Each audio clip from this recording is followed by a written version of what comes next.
Los tercios españoles son, sin duda alguna, la fuerza militar más fascinante de nuestra historia y una de las más asombrosas de la historia militar universal. Durante un larguísimo periodo de tiempo, un país de demografía menesterosa y recursos limitados como España fue la potencia hegemónica en el mundo. Eso resultó posible, entre otras cosas, porque disponía de una fuerza militar absolutamente única, y no tanto por sus medios o su número como por su estilo, por su espíritu y por sus técnicas de combate. Los tercios son el núcleo de la hegemonía española en el siglo XVI y buena parte del XVII. Con razón, fascinan. Saludos amigos, bienvenidos una semana más. Esto es 49 o más, el programa de Canal Diocesano en el que les invitamos cada semana a acercarse a una historia interesante, a un libro que les proponemos porque nos parece que puede ser, pues ya digo, interesante. Este es el caso. Tercios es el libro que hoy les proponemos, un libro de José Javier Esparza, y nos va a ayudar para hablar un ratito de este libro tan interesante nuestro amigo Antonio Rubiamuga. Bienvenido, Antonio. Muchas gracias una vez más para un libro. Yo creo que hacía tiempo que quería leer algo del autor. Y yo creo que a los que se acerquen al autor a través de este libro, porque tiene varios libros, los vamos a comentar ahora, pues les va a llenar de simpatía, podríamos decir, y de curiosidades, que está repleto de ello. Bueno, una palabra de José Javier Esparza que quizá a muchas personas que nos están viendo les resulte un personaje conocido, ¿no? Sí, pero le presentamos un momento. Valenciano, 1963, escritor y periodista, y lleva años, apunta aquí en el libro, en el prólogo, a reconstruir la identidad española a través de su historia. Tiene una trilogía bastante, que fue la que por ahí empezó su andadura como escritor, sobre la Reconquista, Asturias, moros y cristianos, Santiago y Cierra España. También la Cruzada del Océano y la historia de la Yihad. Y también no solamente este tipo de libros históricos, o el de tercios, que nos ocupa ahora, sino también novela histórica, como sobre los primeros tiempos de la Reconquista, El caballero del jabalí blanco, El reino del norte o Demonios del mar, todos auténticos bestsellers. Bueno, quien sea amante de la historia de España y en concreto de la infantería, este es su libro. Sí, este es su libro, efectivamente, para los muy dados y para los que nos iniciamos en estos avatares, pues eso que es un libro bastante comprensible, bastante divulgativo, y ya digo, lleno de anécdotas, lleno de acontecimientos, de batallas que a todos nos suenan y nos sirven por lo menos para profundizar un poquito y hacernos una gran idea, no una ligera idea, sino una gran idea de lo que sucedió en el ejército español durante dos siglos prácticamente que duraron aquellos tiempos. Bueno, él empieza llamándoles los abuelos de la infantería española. Sí, porque él, se retrotrae a la historia entre España de Estrabón, dice, la guerra de Flandes, pasan 1500 años, donde él habla, pues, 5 siglos de romanización, 3 siglos de germanización y 7 siglos de islamización. Y por encima de todo ello, él dice una sola cosa: el soldado español, que es bravo, sufrido, resistente, agreste, presto a combatir a pie, pegado al suelo, fiel a su jefe. Y decía, empieza en esta época de los abuelos de los tercios, habla una cita de Apiano, donde habla de las tácticas que seguían ya en aquella época, en la época romana, los españoles. Y es muy curioso.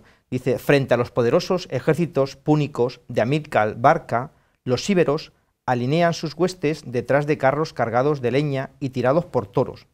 Los cartagineses ríen al divisar tal estrafalario ejército, pero su sonrisa se congela al ver cómo los íberos prenden fuego a la leña de los carros. Los toros entran en pánico y salen de estampida contra los cuadros de elefantes del enemigo, y tras los toros embravecidos aparecen los guerreros íberos para entregarse a una brutal degollina de los cartagineses. Como ves ya desde el principio, esa bravura. Con esa fuerza, ¿no? Sí. Y muy pronto menciona un personaje que aquí a algunos espectadores o los que nos sigan habitualmente quizá les suene. Yo ahora no sabría decirte, si me preguntaras en qué libro nos ha parecido, ¿no? Pero el Gran Capitán, recuerdo perfectamente que hemos hablado de él aquí en alguna ocasión ya. Gonzalo Fernández de Córdoba, que había nacido solamente 3 años después. Y también aparece aquí en el libro. De Isabel la Católica. Entonces ya ha aparecido en ese libro seguro, y ya dudo si cuando hablamos del Cardenal Cisneros también aparece. Creo que también. En Isabel la Católica seguro. una guerra en Nápoles? ¿Por qué hubo una guerra en Nápoles? Podríamos preguntarnos. Los reyes católicos tenían una frase, acuñaron una frase muy curiosa. Tu vecino es tu enemigo y el vecino de tu vecino, tu amigo. Tu vecino es tu enemigo y el vecino de tu vecino, tu amigo. Los franceses habían invadido Nápoles. Entonces, los reyes católicos, que entonces Nápoles era española, pues van a montar una primera guerra para Italia, para recuperar ese reino de Nápoles, y es ahí donde entra en juego Gonzalo Fernández de Córdoba, conocido por todos como el Gran Capitán, que había nacido en Montilla en ese año 1453. Él había negociado las capitulaciones de la toma de Granada, de la rendición, y sus tácticas van a ser las primeras que van a suponer una ruptura, militarmente hablando, con el medievo. Él, pues, había vuelto de una primera incursión en Nápoles, Aragón, había consolidado unas revueltas que había habido en la Alpujarra, había consolidado esa reconquista de manera definitiva, y vuelve otra vez allí. Y él pone, pues, esas tácticas que va a servir como una aprisionadora frente a los franceses. Va a crear los fosos, va a empezar a utilizar empalizadas, los terraplenes, y sobre todo en esa táctica, una colocación asombrosa de la fuerza y esa muralla de fuego que van a suponer entonces los arcabuces. Y yo iba a decirte, y aparece en esta época el arcabuz, que yo no lo situaba en esta época, ¿no? Hay distintos tipos de arcabuces, por cierto, que yo no sabía que... podríamos decir que hay toda una familia dentro del mundo de los arcabuces, ¿no? Quiero recordar 4,5 kilos de peso, 1,5 metros de largo, difíciles de cargar, pero poco efectivos. Pero claro, frente a lo que es las armas blancas, supuso toda una revolución. Pues va a ser aquí en esta época cuando surge, y va a ser el Gran Capitán, Gonzalo Fernández de Córdoba, el que va a comenzar pues su utilización. Y a partir de ahí, pues una guerra, ¿no? Una guerra que probablemente, pues, a quienes sean amantes de la historia recuerdan, Pavía, sí, en concreto. Se nos ha pasado un detalle importante que hicimos mención para ello, pero también en su libro de Isabel, pero que creo que para Toledo no puede pasar desapercibido, que es la batalla de Toro, por la cual la reina Isabel la Católica logra ser realmente reina de España en esa batalla, y fruto de esa batalla es como reconocimiento a San Juan de los Reyes. Entonces, en esa batalla fue la primera que se usó, la primera vez en la historia española, la artillería en los campos de batalla, en esa primera batalla. Sí, como apuntabas, hay una primera batalla también importante que habla aquí, que es la batalla de Pavía. La Pavía, Italia continuaba siendo un laberinto de guerras. El Papa Julio II, hablamos de papas guerreros, había expulsado a toda la fuerza extranjera y se había aliado con Venecia para hacer la guerra contra Francia. Y es ahí donde, en esa alianza, va a entrar en juego la Santa Alianza, que lo llaman el emperador Maximiliano. No olvidemos... Hay que recordar que estamos en el contexto del llamado Sacro Imperio. Sí, que era como el brazo militar de la Iglesia, ese Sacro Imperio, al cual solamente podía ser emperador, título que venía de Carlomagno, de comienzo del siglo IX, y solamente podían gozar de este título aquellos que tenían derechos de sangre. Y es ahí, pues, en esa gran batalla, en esa primera batalla, donde pues, nos aliamos con el Papa y se logra esa batalla en Pavía, poniendo ya una vez más de manifiesto la superioridad de esos tercios españoles en el resto de Europa. Bien, y luego hay un momento en el libro muy interesante que es cuando el autor se entretiene a explicar qué es un tercio. Sí, claro. ¿Y de dónde viene esto de lo de tercios? Sí, él lo define así, dice: unidad administrativa, una especie de Estado Mayor, con un mando otorgado por el rey que tiene bajo su responsabilidad a una serie de correnerías, cada una formada por 12 compañías, y la creación del tercio era evitar la dispersión, incorpora infantería, caballería, artillería, además de policía militar, correo, abastecimiento, justicia, alojamiento, aparece en el siglo XVI. Estamos aquí hablando de un ejército un tanto sui generis. No eran todavía ejércitos de la corona propiamente dicho, sino que eran ejércitos amparados por la corona, pero que no era un ejército, podríamos decir, como profesional, en el sentido de que dependían directamente. Estamos hablando del poder de los nobles, todavía era muy fuerte en aquella época. Entonces, como una especie de simbiosis, podríamos decir, de unión de ambos dos poderes, surgen estos tercios. Más, sobre todo, lo repite varias veces en el libro, como una unidad administrativa, especie de Estado Mayor, que va donde se le necesita. Bueno, y un personaje, hemos hablado, dentro de los tercios, hay varios personajes, digamos, de estos relevantes o conocidos. Tú ya hemos hecho mención al Gran Capitán, y hay otro momento en el que se hace mención a los Pizarro. sí. en el libro. ¿Cómo es el soldado de los tercios? Y él dice, pone un ejemplo de soldado de campo que es Gonzalo Pizarro Rodríguez de Aguilar, nacido aproximadamente en el año 1446. Es un hidalgo que había peleado en Granada, que tuvo el título de alférez y en el año 1497 aparece como alabardero del Papa y luego como capitán que le nombra el rey. Nombrar capitán es algo que se atribuía solamente el rey, que es algo que estaba perfectamente regulado.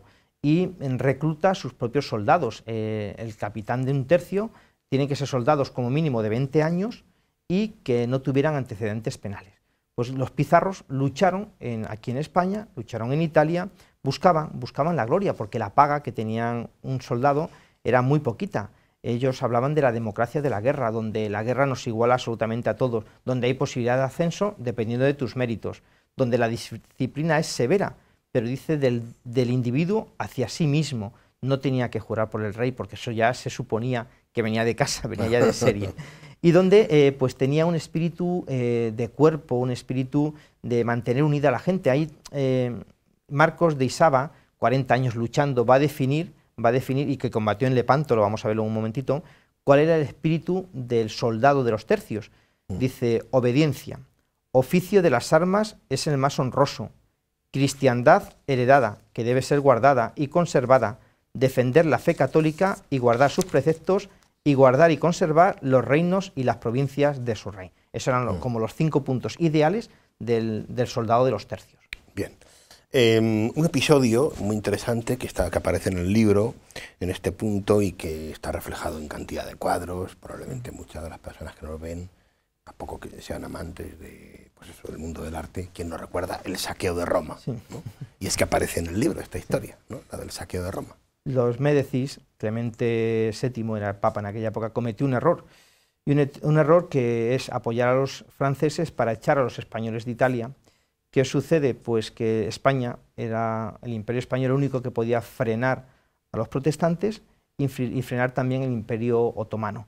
Por eso es importante que el Papa, pues ahí él lo llama ese error del Papa Clemente VII, donde pues la Casa Colonna, afín al emperador Carlos, va a luchar contra el Papa al norte de Italia. Los soldados bajan y hacen un primer saqueo, pero no son soldados españoles, son la Casa de Saboya, un primer saqueo de Roma.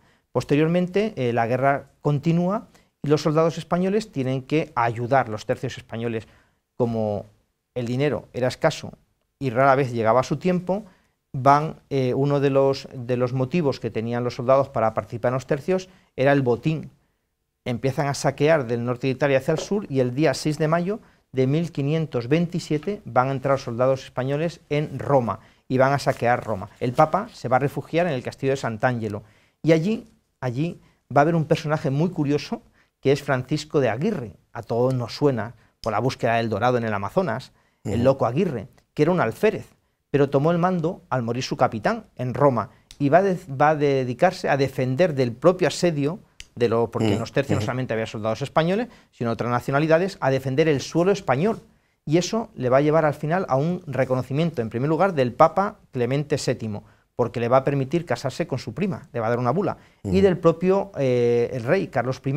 ¿Por qué? Porque era natural de Talavera de la Reina, y le va a conceder las rentas como corregidor de su villa natal, por haber defendido en el saqueo de Roma, de los otros soldados, el suelo español.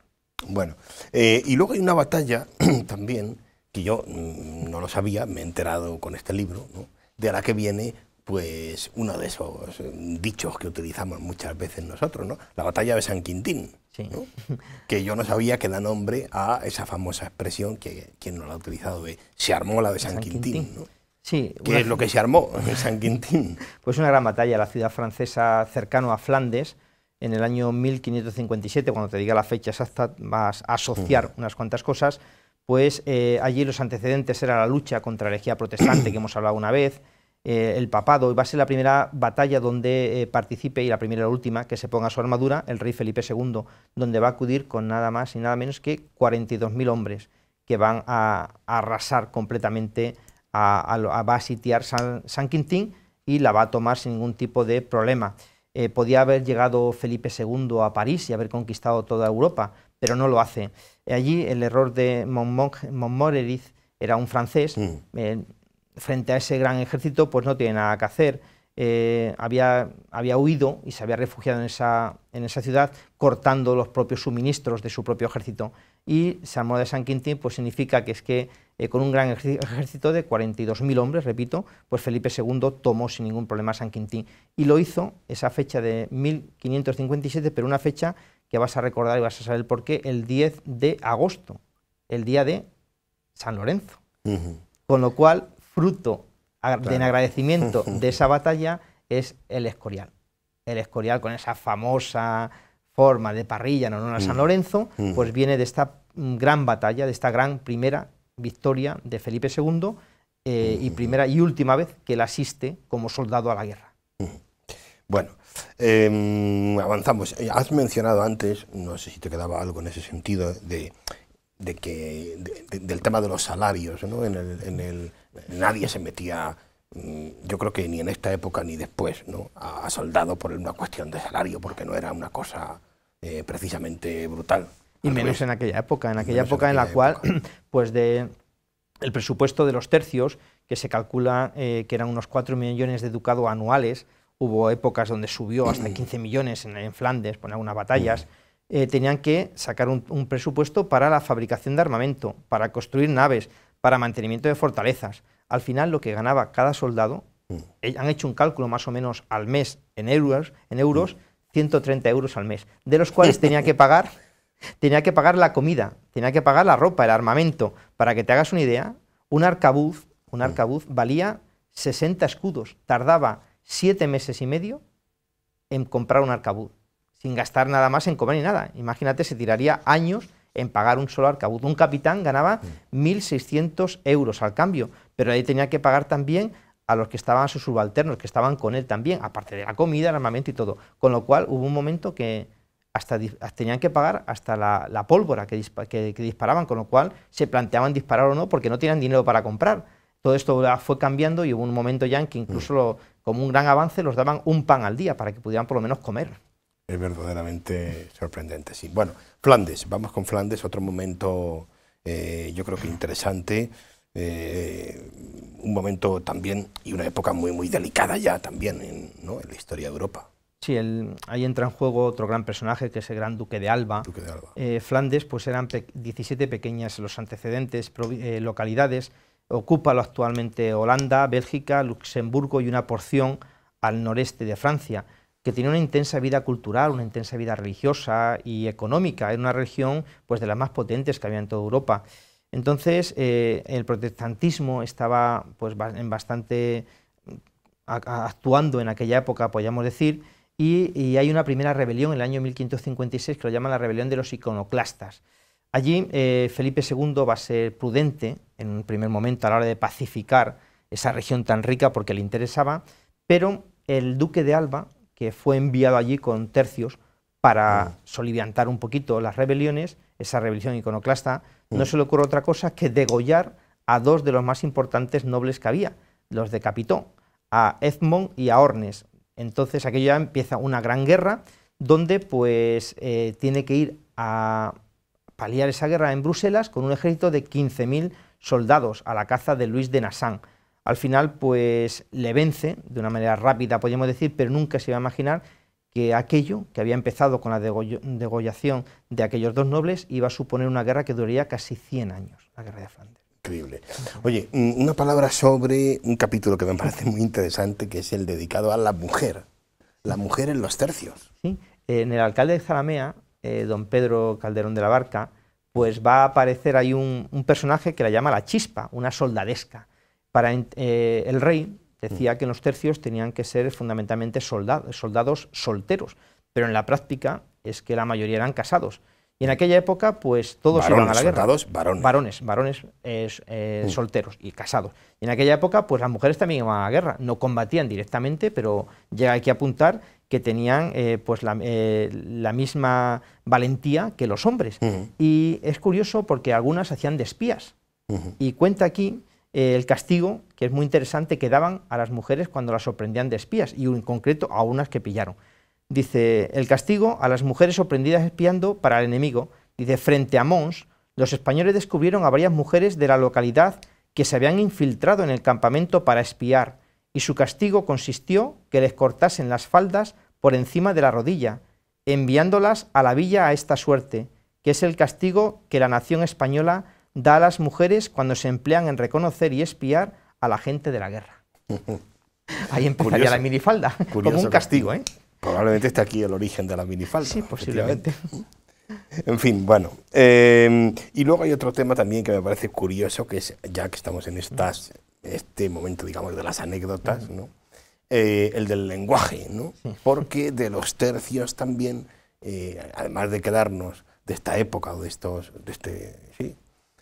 expresiones como la de Xermola de San Quintín, nos han quedado también algunas palabras, ¿no? Incluso. Hay una expresión muy curiosa que es vete a la porra. Sí. La porra era un palo. Todos hemos mandado a alguien, claro, a la porra. Sí, un garrote de grandes dimensiones que tenía el sargento mayor de cada tercio y para dirigir la tropa. Cuando llegaban a un lugar donde se iban a quedar bastante tiempo, clavaba ese palo en el suelo y allí acudían alrededor suyo la guardia para que estuvieran allí alrededor los soldados que habían sido arrestados. Con lo cual, la expresión vete a la porra es sinónimo de arresto o de castigo. Efectivamente. Esa es una expresión y luego hay otra más. Esto es una bicoca. Esto es una bicoca. Efectivamente, la batalla de Bicoca, que fue en abril del año 1522, cerca de Monza, en el Milanesado, al norte de Italia. Entonces, los mercenarios suizos lucharon contra los tercios españoles. Se calculan, algunos hablan de 3.000 bajas por parte del ejército de Francia. Y 3.000 y algunos hasta de 7.000. Y por parte del ejército español, una sola baja que fue a consecuencia de la coz de una mula. 3.000 como mínimo frente a un herido por la coz de una mula. Con lo cual esto es una bicoca, significa pues algo que sostiene sin gran esfuerzo. Realmente. Bueno, no tenemos casi tiempo, Antonio. Y bueno, pues hay 2 capítulos que tú los administras como quieras, pero está Lepanto, la batalla de Lepanto rápidamente. Y luego hay que decir una palabra de los tercios en América. Sí. El 7 de octubre del año 1571, en el Golfo de Lepanto, se libró la mayor batalla naval que había habido hasta la historia, donde estaba dirigida por el hermanastro de Felipe II, don Juan de Austria, que tenía solamente 26 años. Acudieron, en datos, para que nos hagamos una idea, 231 barcos, 50.000 marineros y 30.000 soldados. Fue la mayor batalla contra el turco. Estuvieron guerreando y al final Ali Pachá, el turco, fue decapitado, puesta en una pica a su cabeza, y eso sirvió para que al ver su muerte los turcos a su jefe muerto retrocedieran. El fruto de esa, en esa batalla fue la famosa herida de Miguel de Cervantes, que participó, que le dejó manco. Y el único tercio que ha habido en toda América fue el tercio de Arauco en Chile. Cuando se crean los tercios, prácticamente América ya estaba conquistada. Núñez de Balboa en el año 1530 pues ya había descubierto el Pacífico, Hernán Cortés ya había conquistado México y Pizarro en aquella época pues ya estaba al frente del Imperio Inca prácticamente. Entonces la conquista de América se hizo por iniciativas privadas, con respaldo de la corona, pero iniciativas privadas. Lo que sucede que Valdivia y Aguirre, el que hemos hablado antes cuando el sitio de Roma, cuando el saqueo, pues a partir del año 1540 van a conquistar el pueblo mapuche, que era el pueblo más belicoso en Chile de toda América, el pueblo mapuche. Este pueblo, para que nos hagamos una idea, sigue en rebeliones hasta el siglo XIX, hasta la independencia. Y tiene que ser pues Alonso de Rivera, el gobernador de Chile, a comienzos del siglo XVII, cuando llega allí y se encuentra con un ejército de 1.200 hombres nada más, y pide al rey la capacidad de formar con ese ejército un tercio al estilo español. ¿De acuerdo? Entonces el rey español se lo permite, y en el año 1604, a comienzos del siglo XVII, va a lograr pues crear un ejército profesional de tercios, convirtiendo a aquellos soldados pues recuperando la disciplina, en talleres para realizar armas, estableció un sistema de financiación para ellos y de abastecimiento, con lo cual el único tercio que ha habido en toda América fue el de Arauco en Chile. El de Arauco en Chile. Eso nos sirve para terminar, si te parece. Bueno, termino como empezaba. Quienes sean amantes de la historia de España y en concreto de este ámbito y de este mundo de lo militar y de la infantería, pues creo que este es su libro, Tercios, de José Javier Esparza. Terminamos con una lectura que él escoge como siempre, Antonio. La lectura está encuadrada en el capítulo de la Guerra de Flandes, cuando decíamos que llegado el duque de Alba, decapitó a esos dos nobles, al contrario de que Felipe había sido bastante prudente.